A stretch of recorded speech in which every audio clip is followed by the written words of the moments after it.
Broadcasting from the business capital of the world, this is the Podcast Business News Network. Welcome back, everyone. Take this second right here, this moment, slice it right now, right now. Or let's go to this one right here, right there. What's wrong? How about this one? This second right there. What is wrong with that moment, your life? Nothing. Think about that for a minute. We're going to talk about that today. Partly living in the moment and how impactful it is. And we're going to see where that takes us. And I'm telling you, it's a game changer once you figure out that living in the moment is it. She is somebody that helps people realize that and so much more. She is an amazing psychotherapist, works with all different individuals from children on up to adults. And she's back with us. Learned so much in the last number of podcasts we've spoken with her. Susie Engel is on the program. How are you doing today? I am fine, Steve. Thank you. How are you? Very well, very well. And Good.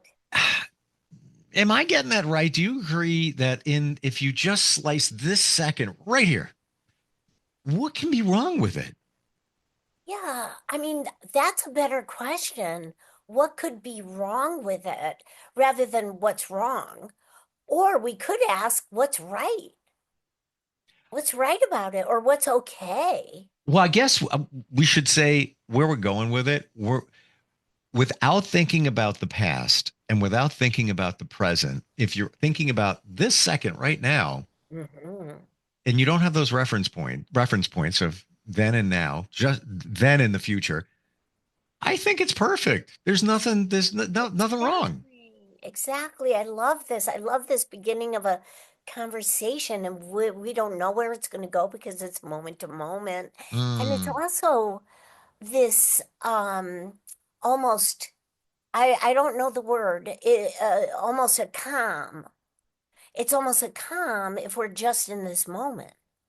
And now Yes. we're in another moment. And now we're in and when you said what could be wrong, that's a better question.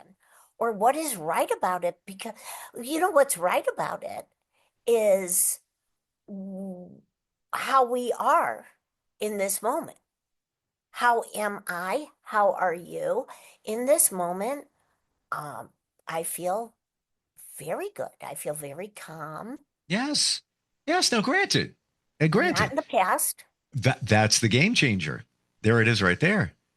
Because we don't have anything to deflect the moment. And I'll share, it was 4 years ago. I met somebody on my journey, and she said to me, "Why don't you ever live in the moment?" And I said, "I don't even know what you're talking about. What do you mean?" She goes, "You don't live in the moment. You live in the past. You live in the future. You don't live in the moment." And it took me a long time to process that and then work through it and figure it out. And then once I did, over an evolution of time, I was like, whoa, I get it now.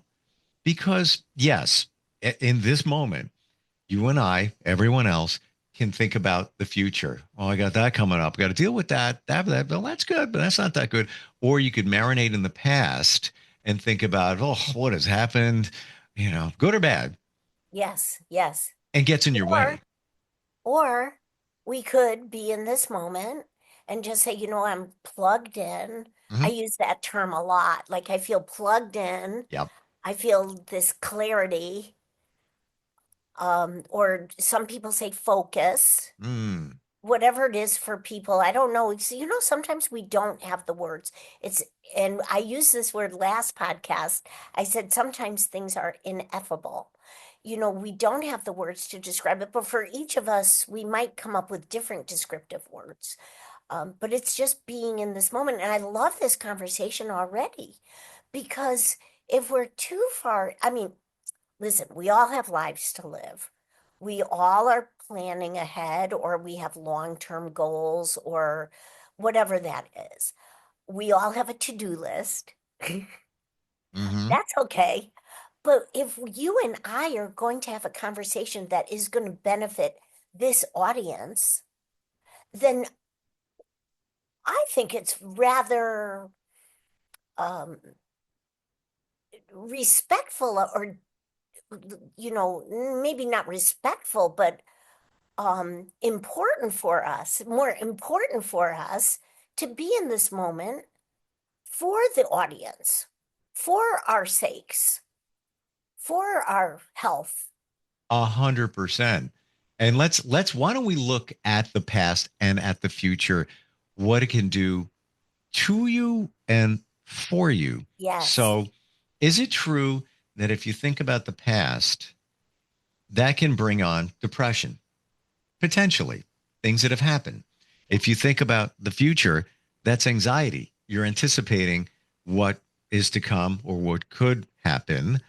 And now you're not in the moment. Now you've got one foot here, you got one foot there, and now you're not really here where it's a perfect space. That's right. That's right. Well, and if we're in the, I definitely understand that if we are um, not in this moment, we are someplace else.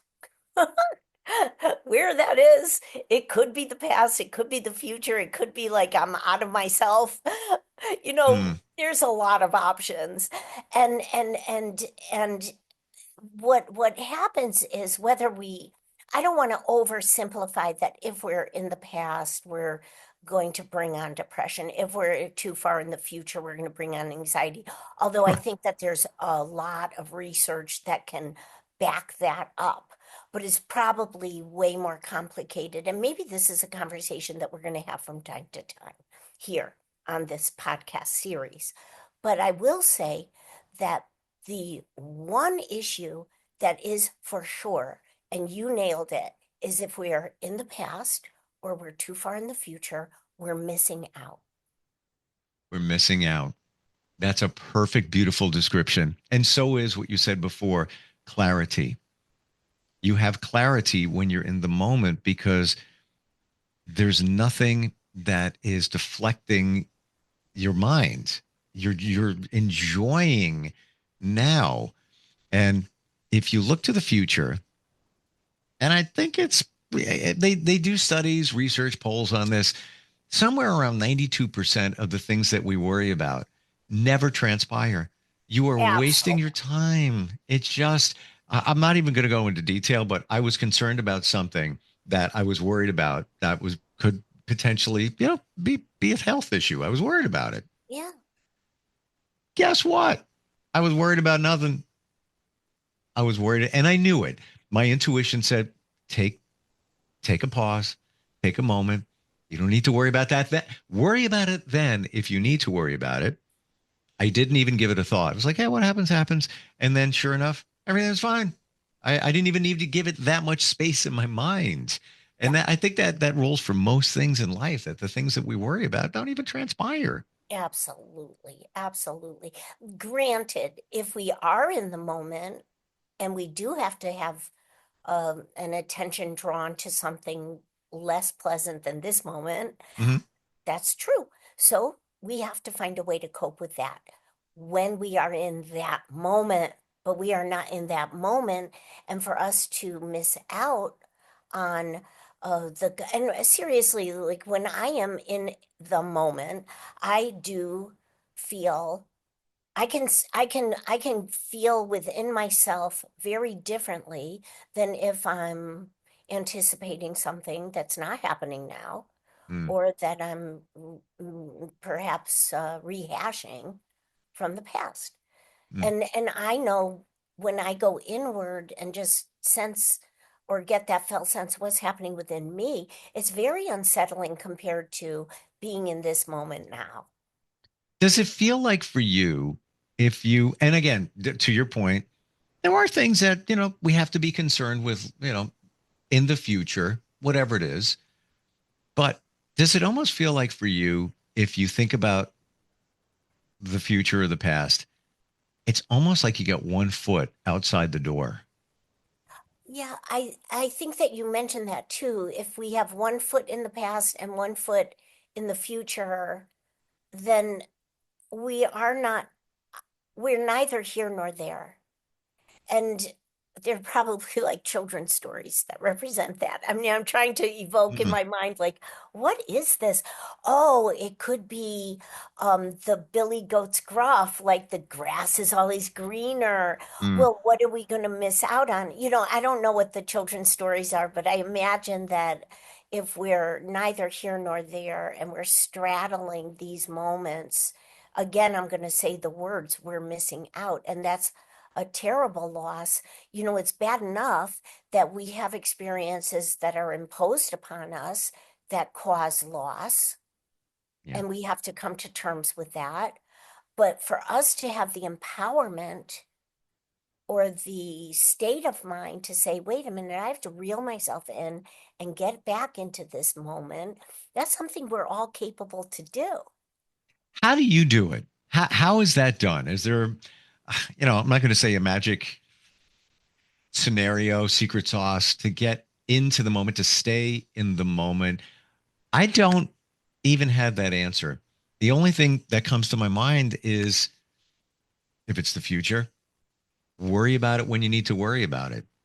Worry is not even the right, that's not even the right word. So you shouldn't be worrying. See, what did I just do? Yeah, yes, yeah. That was I get bad. programmed. I'm That's kind of programmed. society. That's like society's like subliminal messages to us or family messages or whatever. Oh, I But hate myself for listen, saying that, Susie. oh, don't hate That was yourself. just like, no, but that was wrong. It was like, why? Yeah, What do you? Even if it's, yeah, okay, I'm going food shopping later. Got to do that. All right. yes. And that could be under the category of I'll worry about that later. You're not worrying about it. I'll work with it Accomplish later. it. Accomplish it. I'll Right. Deal with accomplish it. it later. Even Yeah. saying deal with it sounds like it's, Oh, no, laborious. I don't Yeah. like Yeah. it. Yeah. Yeah. I don't like it. Deal with it is a very societal, judgmental, dismissive. I mean, Yes. people speak like that flippantly, Yeah. and it's damaging. It's Yeah. very disregarding toward people and maybe what their values or priorities or Totally. needs are. It's not good. And it's really, this is a great part of our conversation right now for people to be aware of that, because there's a lot of, people say whatever, Yeah. that Yes. also is very, Mm, it's not whatever. it's So dismissive. for That's me, true. when I hear somebody say whatever, and I don't mean to go off on a tangent because I want to get back to the other topic that you were addressing.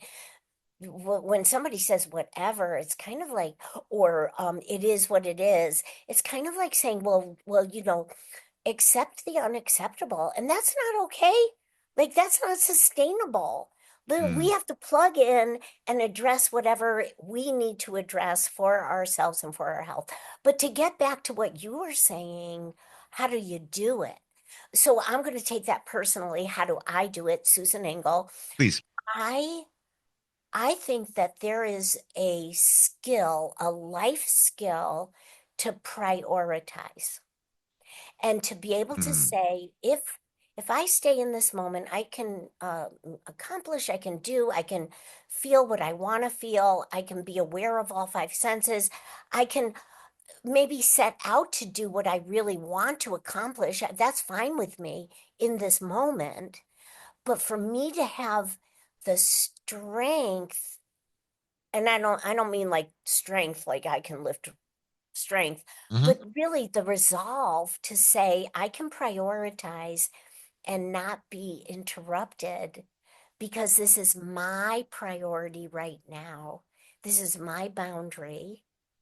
And then we do strengthen the ability to focus or stay in the moment, and that lengthens. And maybe it's a little bit intermittent. That's okay, but it strengthens or lengthens, and before you know it, you've been immersed, or I've immersed myself. Let me keep it in the proper tense. I've immersed myself in something that I've prioritized for myself and probably received within myself fulfillment. Do you feel that let's look at the That makes future. sense. It the fulfillment I totally get. Okay. And I want to add another word. and tell me how this resonates with you. Embrace it. So Beautiful. things in the future we might be anticipating, maybe they might not be as pleasant as other things, Mhm. but to look at them and embrace them, and I don't want to say enjoy them, because but look at it for what they are.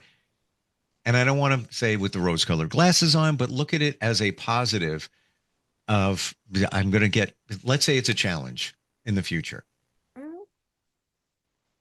to know that you're going to go over that speed bump of challenge, and then to say to yourself, hey, I did it. All right. That I have the opportunity to go through that, and then I'm going to be stronger for it. So look at things in a different way, as opposed to, oh gosh, that's coming up. Oh, I got to deal with that. Oh boy. And now I'm trying to live in the moment. Like, I'm still thinking about that in the future over there. It's inevitable. I know it's happening. To look at it in a different frame, so it supports you better. Yes, yes, yes. And it's interesting when you were talking, a word came to me and it just flew out of my mind, but it'll come to me. There's another word that was coming to me, and it wasn't quite acceptance, but it wasn't quite embracing. It was, oh, it was like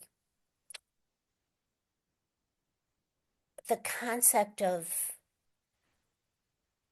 handling it, coping, being with it, or being, you know, not Accepting. acceptance. I love that. Yeah. I love that, That's what I'm you know, getting. but That's but it screaming. isn't, it isn't, um, it isn't, it's like this sense of being capable, the sense of being capable to,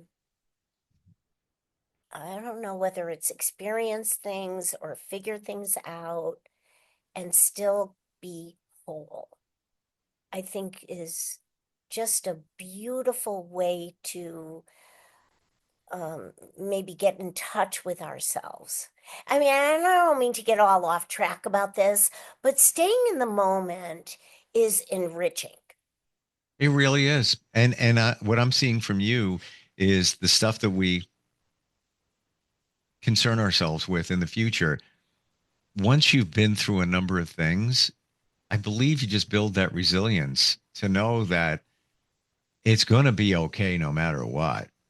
Well, I remember going through certain moments, and I can't remember if it was like during high school or the first semester of college, or somewhere around there. It could have even been middle school, but I just remember saying, wait a minute, I've this is very familiar to me, and it's unpleasant. And I have to be able to look at this through a different lens and be able to say, why would I put myself through this thought process that ultimately is unproductive and Mm. ultimately distracts me from what I want to be doing and getting back to prioritizing? And that is my method of being able to stay in the moment. I'm not talking about prioritize, like you have to make a list and number that. No, I'm talking about experientially Hmm. just saying right now, for my sake, this is my focus, and I will not be interrupted, Yes. you know. Yeah. And you said the word before, boundaries. What's important to you? And I'm going to have to think about this and process it for a bit. Yeah. But you said the word unpleasant, thinking about things that are in the future. There could be some things that they could be labeled unpleasant. And I'm trying to think of things in my future, whatever. And we all got stuff going on, life. Are they really unpleasant if you look at them Great in a topic. different way? Let's put it this way. I love where we're headed with this. I just think this is exciting. I hope the audience thinks it's exciting. Nothing is binary. Emotions are not good or bad, are not positive or negative. Experiences don't have to be pleasant or unpleasant. We can put them all in a bin of experiences. And if we're experiencing the experiences, so now this is just like silly of me to word it this way. No, but I got you. I know exactly where you're going. If we are in an experience and we have enough of a foundation or enough of a sense of self, then we don't even have to judge whether it's good or bad, or whether it's negative or positive. And the whole feelings thing, emotions, hundreds and hundreds of thousands of, maybe millions of ways to describe emotions. Like in Alaska, the Eskimo tribes have so many words or symbols for snow. If you think about it. How could they be good or bad if they're informing us? How could our body signals, if we are getting tension, or, some people it's always in the stomach, or I feel a little choked up. How could that be good or bad if it's informing us and saying, hey, Susie, pay attention. We're trying to get a point across to you. And I can go inward and be plugged in and aware of my inside, aware of my outside. But when you have that awareness, the future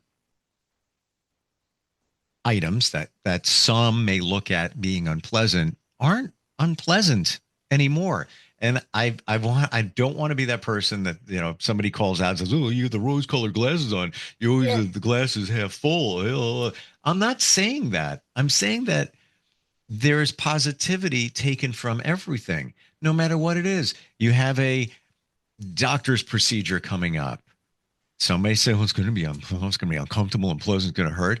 Or you could look at it as, hey, you know what? I'm moving my life forward. I'm getting that done. On to the next thing. Or, I have to go to court to deal with something. Well, how much better is it going to be on the other side of that once you get that off your plate?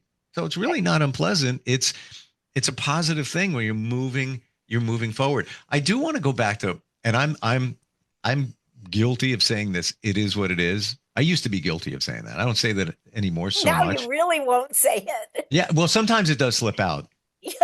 But to dissect it for a second, I don't view that so much as a negative or dismissive statement. I look at it more as I can only control what I can control. So when you say it is what it is, it's something that has been established. This is what's going on.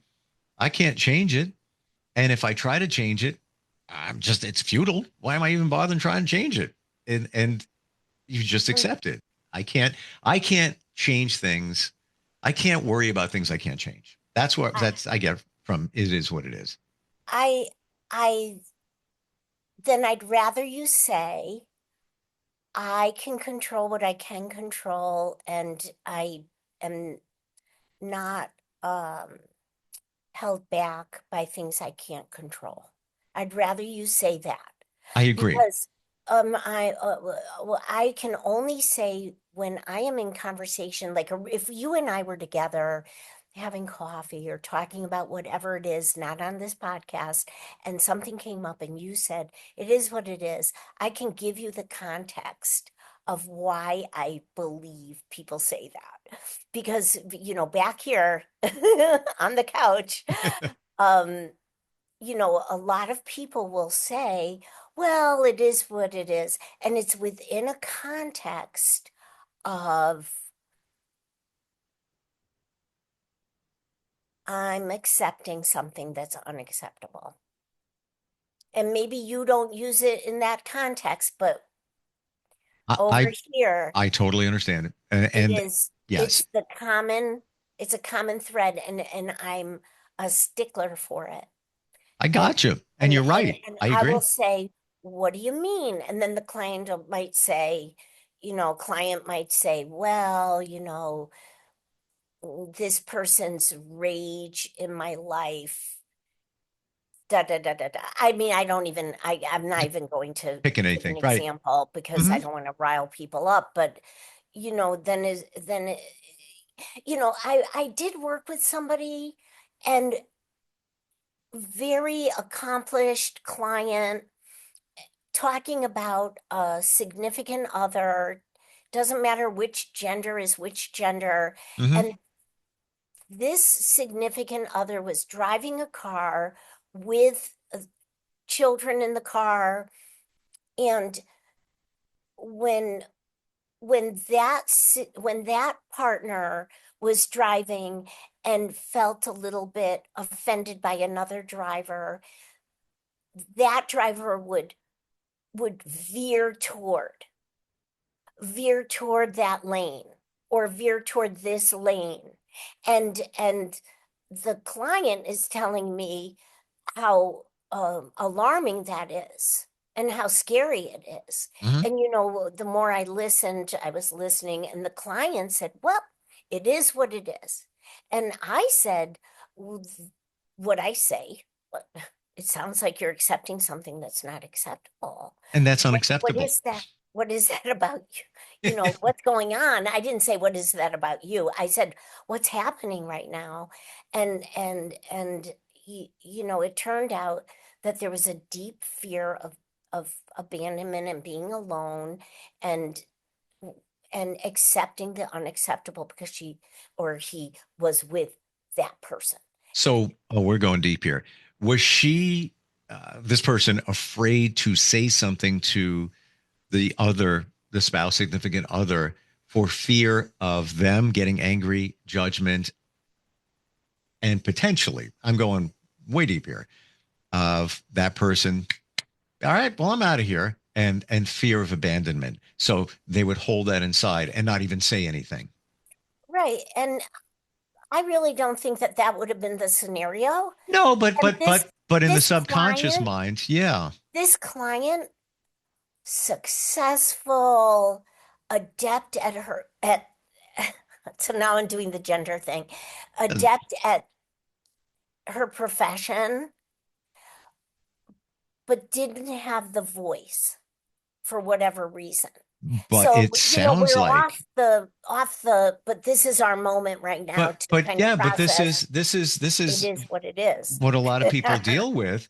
Why didn't she say something, and why did she just accept the unacceptable in this instance? Because it sounds like she has a fear of abandonment. Mhm. So if I rock the boat with the other person, in her mind, deep seated, would it ever happen? Probably not. But she's afraid that could be the camel that breaks the straw's back, or the straw that breaks the camel's back, where that person will say, you know what, that's it. I'm done with you. We're over. We're finished. So that deep-seated fear makes her accept the unacceptable, and it is what it is. And I see it that way. In a different. Well, it's fear-based. It's totally fear-based. fear-based. 100%. It's fear-based, and it's at her expense. 100%. And guess what? If the guy did leave, feel that freedom. At the moment, no, but yes. Oh, I don't know. Well, maybe. I don't know. But listen, I didn't mean to go off on a tangent No, but about that, but I think it's very important to listen to our language. Okay. And the final thought, because that I was actually going to go there. It is what it is. Now, I don't always view it in accept the unacceptable, but completely true. And I probably have said it is what it is in that context. But the other context where a situation presents itself and it can't be controlled, so you just roll with it. I almost always want to say that, well, I can't control it, so I'll just deal with it. But what am I saying right there? I'm using the word can't. And you said you reframed it in a different way. So the language, I'm already speaking from a place of negativity and lack by saying, well, Absolutely. I can't control it. Yeah. It's even being mindful of the language that we use. Absolutely. These nuances. And this is a conversation for our future as well. Mm, I have conversations with people and I say, "Oh, did you ever think of wording it this way?" And people say, and I'm talking about here, not I don't talk like this to family and friends, sure. but clients. And clients will say, "Oh, I do. I say that. I say that." And then and then I say, "How do you say it?" Which is wonderful. And they say it in a totally different way that sends a very different signal, a very different message Yeah. to the receiver. And Hmm. it's the nuance of language that is such a gift to us. There's a whole podcast in that alone, and things that we're speaking to our subconscious, and it's listening. And one of my I usually say this, and I've reframed it, where I can't wait to have that steak tonight. I can't wait to get together again. You're telling your subconscious, you're telling yourself, wait, wait, instead of saying, I'm looking forward to that. I'm looking Yeah. forward to that. Yeah. But That's a good little example. little Yeah. nuances. Well, we're out of time.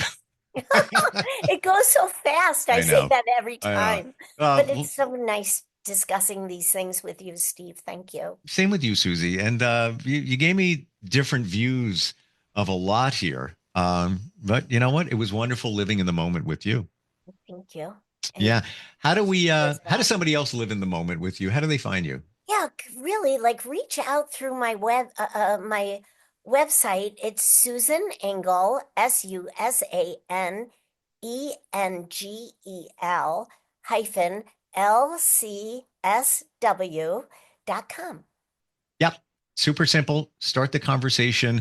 Start the path to changing your life. You can do stuff virtually as well. And I Yeah, let's do am. a big virtual Zoomcast together with questions and answers. I would love to do that. I would like.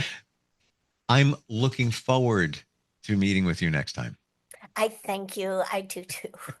All right. Thanks. Be well. We'll catch up soon. Thank you. We'll be right back.